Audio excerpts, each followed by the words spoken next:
여름밤 잠들려는 순간 귓가에 울리는 윙 하는 소리. 모기 한 마리 때문에 밤잠을 설치며 전기 라켓을 들고 사냥에 나선 경험, 누구나 한 번쯤은 있을 것입니다. 그런데 이런 상황을 보고 옛사람들은 견문발검이라는 사자성어로 표현했습니다. 견문발검, 글자 그대로 풀이하면 모기를 보고 칼을 뽑는다는 뜻입니다. 하지만 이 성어에 담긴 진짜 의미는 단순히 모기잡이에 관한 이야기가 아닙니다. 작은 일에도 과도하게 반응하는 인간의 성질, 그리고 그로 인해 벌어지는 우스꽝스러운 상황을 꼬집는 교훈적인 표현입니다. 그런데 이 성어는 언제, 어떻게 만들어졌을까요? 오늘은 견문발검의 흥미진진한 유래를 따라가 보겠습니다. 때는 당나라 현종시대 서기 740년경의 일입니다. 장안의 한 골목에 자리한 작은 서재에서 젊은 선비 이문수가 과거 시험 준비에 한창이었습니다. 그는 가난한 집안 출신이었지만 뛰어난 재능과 불굴의 의지로 언젠가는 반드시 관리가 되어 출세하겠다는 꿈을 품고 있었습니다. 하지만 여름의 무더위는 그의 의지를 시험하기에 충분했습니다. 특히 밤이 되면 온갖 벌레들이 등불 주위로 몰려들었고 그 중에서도 모기들은 그의 가장 큰 적이었습니다. 이문수에게는 한 가지 특별한 성격이 있었습니다. 바로 완벽주의였죠. 그는 모든 일을 완벽하게 해내야 직성이 풀리는 성격이었습니다. 글씨 하나하나도 정성스럽게 써야 했고 책상 위도 언제나 깔끔하게 정리되어 있어야 했습니다. 심지어 붓을 놓는 위치까지도 매번 같은 자리여야 했을 정도였습니다. 이런 그의 성격을 잘 아는 친구들은 종종 그를 두고 돌다리도 두들겨보고 건드는 사람이라며 농담을 하곤 했습니다. 하지만 이문수는 이런 신중함이야말로 자신의 장점이라고 생각했습니다. 그해 여름, 유난히 무더운 어느 날 밤의 일이었습니다. 이문수는 평소처럼 등불을 켜고 경서를 읽고 있었습니다. 과거 시험이 불과 한 달 앞으로 다가온 상황이라 그는 더욱 열심히 공부에 매진하고 있었죠. 1시간, 2시간이 지나면서 서재 안은 점점 더워졌습니다. 이문수는 부채로 더위를 식히며 공부를 계속했지만 곧 더 큰 문제가 찾아왔습니다. 바로 모기떼였습니다. 처음에는 모기 한두 마리가 윙윙거리며 날아다니기 시작했습니다. 이문수는 처음에는 신경 쓰지 않으려 했지만 완벽주의자인 그에게 이런 방해 요소는 참을 수 없는 것이었습니다. 그는 우선 부채로 모기를 쫓아내려 했습니다. 하지만 모기들은 마치 그의 마음을 아는 듯 더욱 집요하게 달라붙었습니다. 귀 주변을 맴돌며 윙윙거리는 소리, 팔뚝에 앉아 피를 빨려는 모기, 심지어는 코끝에 앉는 대담한 모기까지 나타났습니다. 이문수의 인내심이 바닥나기 시작했습니다. 그는 부채를 내려놓고 손으로 직접 모기를 잡기 시작했습니다. 하지만 모기들은 영리하게도 그의 손이 다가오면 재빠르게 피했습니다. 이럴 수는 없다. 이문수는 자리에서 벌떡 일어나며 서재 안을 둘러보았습니다. 뭔가 더 효과적인 도구가 필요했습니다. 그의 시선이 벽에 걸린 장검에 머물렀습니다. 그것은 할아버지께서 물려주신 갑오였는데 평소에는 장신용으로만 걸어두었던 것이었습니다. 이문수는 마침내 검을 집어들었습니다. 검집에서 검을 빼내자 달빛에 반사된 검날이 번쩍 빛났습니다. 그 순간 마치 자신이 무협소설 속 주인공이라도 된 듯한 기분이 들었습니다. 모기 따위가 감히 내 공부를 방해하다니. 이문수는 검을 들고 모기들과의 본격적인 전투에 돌입했습니다. 모기 한 마리가 지나가면 검을 휘둘렀고 벽에 앉은 모기를 향해서는 검 끝으로 찔러댔습니다.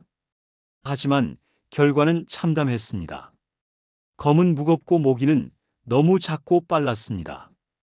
이문수가 아무리 검을 휘둘러도 모기 한 마리 제대로 잡지 못했을 뿐만 아니라 오히려 서재는 엉망진창이 되어버렸습니다. 검을 휘두르는 과정에서 책상 위에 벼루가 떨어져 깨졌고 벽에는 검 자국이 여러 개 생겼습니다. 심지어 소중한 책들도 몇 권이나 찢어져 버렸습니다. 가장 아끼던 서예의 작품까지 검 끝에 걸려 반으로 찢어지는 참사가 벌어졌습니다. 한밤중에 벌어진 이 소동은 결국 이웃들의 관심을 끌었습니다. 무슨 일이냐? 도둑이라도 든 것이냐며 걱정스러운 목소리로 문을 두드리는 소리가 들려왔습니다. 이문수는 그제서야 정신을 차리고 주변을 둘러보았습니다. 엉망진창이 된 서재, 손에 들린 검, 그리고 여전히 윙윙거리며 날아다니는 모기들. 상황이 얼마나 우스꽝스러운지 깨달은 그는 부끄러움에 얼굴이 빨갛게 달아올랐습니다. 문을 열고 들어온 사람은 옆집에 사는 노인이었습니다. 그는 이문수의 스승이기도 했는데 오랜 세월 동안 많은 제자들을 가르쳐온 현명한 분이었습니다. 노인은 난장판이 된 서재를 둘러보며 상황을 파악했습니다. 그리고 이문수에게 진정하라는 손짓을 보낸 뒤 조용히 설명을 들었습니다. 이문수가 모기 때문에 벌인 일련의 해프닝을 듣고 난 노인은 한참 동안 웃음을 참지 못했습니다. 문수야, 모기를 잡으려면 파리채나 부채면 충분한 것을 어찌 칼까지 들고 나섰단 말이냐? 노인은 이문수의 어깨를 두드리며 부드럽게 타일렀습니다.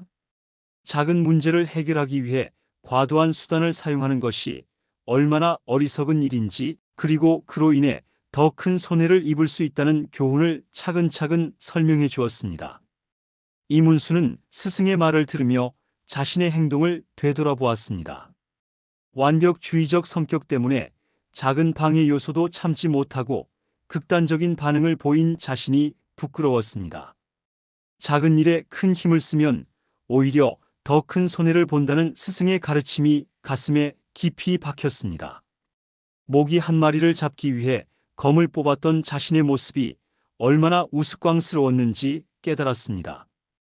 이 일화는 곧 동네 전체에 소문으로 퍼졌습니다. 이문수가 모기를 잡기 위해 검을 뽑았다는 이야기는 사람들 사이에서 재미있는 웃음거리가 되었습니다. 하지만 단순히 웃음거리로만 끝나지 않았습니다. 사람들은 이 이야기를 통해 작은 문제에 과도하게 대응하는 것의 어리석음에 대해 깊이 생각해보게 되었습니다. 그리고 이런 상황을 표현하는 말로 견문발검이라는 사자성어가 자연스럽게 만들어지게 되었습니다. 이 사건 이후 이문수는 크게 달라졌습니다. 그는 여전히 성실하고 노력하는 학생이었지만 이제는 작은 일에 연연하지 않는 여유로움을 갖게 되었습니다. 모기가 날아와도 가볍게 부채로 쫓아내거나 아예 신경 쓰지 않고 공부에 집중하는 법을 배웠습니다. 그해 가을, 이문수는 마침내 과거 시험에 합격했습니다. 그리고 훗날 훌륭한 관리가 되어서도 이 일화를 종종 들려주며 사람들에게 교훈을 전했다고 합니다. 견문발검이라는 성어가 만들어진 지 1000년이 넘은 지금도 우리는 여전히 일상에서 비슷한 상황을 경험합니다.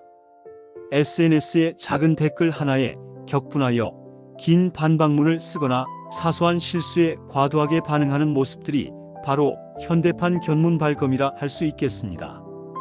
이 성어는 우리에게 다음과 같은 교훈을 전해줍니다. 첫째, 문제의 크기에 맞는 적절한 대응을 해야 한다는 것입니다. 작은 문제에는 작은 해결책을, 큰 문제에는 큰 해결책을 사용하는 지혜가 필요합니다. 둘째, 감정적으로 흥분했을 때는 한 번 더 생각해보는 여유를 가져야 한다는 것입니다. 당장에 화나 짜증에 휩쓸려 성급한 판단을 내리면 오히려 더 큰 손해를 볼 수 있습니다. 셋째, 때로는 작은 불편함을 참고 넘어가는 것이 더 현명할 수 있다는 것입니다. 모든 문제에 일일이 대응하려 하기보다는 중요한 것과 그렇지 않은 것을 구분하는 안목이 필요합니다. 견문발검, 모기를 보고 칼을 뽑는다는 이 우스꽝스러운 표현 속에는 1000년 전 선조들의 깊은 지혜가 담겨 있습니다. 작은 일에도 큰 반응을 보이기 쉬운 현대인들에게 이 성어는 여전히 유효한 삶의 지침이 되어주고 있습니다. 구독과 좋아요 부탁드립니다.